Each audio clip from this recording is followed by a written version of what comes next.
Medak BJP MP Raghunandan రావును పోలీసులు arrest చేశారు. శుక్రవారం సాయంత్రం వెలిమల తండాలో రఘునందన్ రావును పోలీసులు అదుపులోకి తీసుకున్నారు. అటు నుంచి రఘునందన్ రావును నేరుగా పటాన్చెరు పోలీస్ స్టేషన్కు తరలించారు. ఎంపీ రఘునందన్ రావు ఈ రోజు ఉదయం నుంచి గిరిజనులకు మద్దతుగా ఆందోళన నిర్వహించారు. పోలీసులు పలుమార్లు బుజ్జగించే ప్రయత్నం చేసినా రఘునందన్ రావు ఆందోళన విరమించలేదు. దీంతో రఘునందన్ రావును పోలీసులు అరెస్ట్ చేశారు. రఘునందన్ రావును అరెస్ట్ చేసే సమయంలో పోలీసులను గిరిజనులు అడ్డుకునే ప్రయత్నం చేశారు.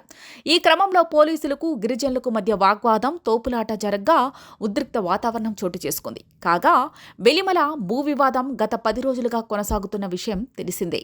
తమకు న్యాయం చేయాలంటూ గిరిజనుల నిత్యం ఆందోళన నిర్వహిస్తూనే ఉన్నారు. కానీ ప్రభుత్వం తరపు నుంచి ఎలాంటి స్పందన రాకపోవడంతో గిరిజనుల ఆందోళనకు మద్దతుగా మెదక్ ఎంపీ రఘునందన్ రావు మద్దతు తెలిపారు.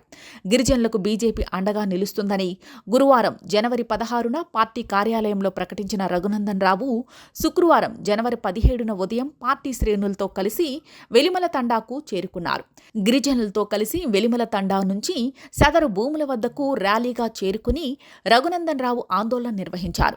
ఎంతసేపటికి ఆందోళన విరమించకపోవడంతో పోలీసులు ఆయన్ను అదుపులోకి తీసుకుని ఆందోళనకారులను చెదరగొట్టారు. అయితే రఘునందన్ రావును పోలీసులు అరెస్ట్ చేయడంతో తరువాత ఏం జరుగుతుందని సర్వత్రా ఉత్కంఠ నెలకొంది. రఘునందన్ రావును అరెస్ట్ చేయడంపై అటు గిరిజనులు, ఇటు బీజేపీ శ్రేణులు తీవ్ర ఆగ్రహం వ్యక్తం చేస్తున్నారు.